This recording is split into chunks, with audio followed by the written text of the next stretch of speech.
বান্দা আইস না, একবার আয়, একবার আয়, একবার আয়, একবার আয়, একবার আয়, একবার আয়। এবার বান্দা বলে আল্লাহ 1 বছর নয়, 2 বছর নয়, আমায় অনেকটা বছর আমি 5 ওয়াক্ত নামাজ পড়ি নাই, 5 ওয়াক্ত নামাজ না পড়ে গুনাহ করেছি, মিথ্যা কথা বলে গুনাহ করেছি, কলেজের মধ্যে গিয়ে গুনাহ করেছি, ভার্সিটিতে গিয়ে গুনাহ করেছি, মোবাইলের মধ্যে গিয়ে গুনাহ করেছি, প্রেম করে গুনাহ করেছি। মাওলা গো গুনাহে ভরপুর আমি, গুনাহে ভরপুর আমি, গুনাহে ভরপুর আমি, গুনাহে ভরপুর আমি, গুনাহে ভরপুর আমি।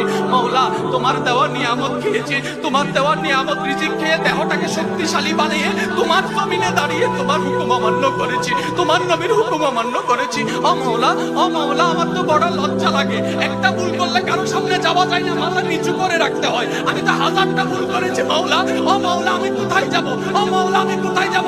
আল্লাহ পাক বলে বান্দারে, পৃথিবীর শ্রেষ্ঠ উদাহরণ মায়ার জন্য, মমতার জন্য, দরদের জন্য, মমতার জন্য মায়ের উপমা দেওয়া হয়, মায়ের উপমা দেওয়া হয়। ও বান্দা তুই শোন, তুই শোন, কখনো যদি দেখিস তোর মায়ের দরজা তোর জন্য বন্ধ হয়ে যায়, তখন তুই এতটুকু বিশ্বাস থাকবি তোর রহমানের দরজা তোর জন্য খোলা আছে।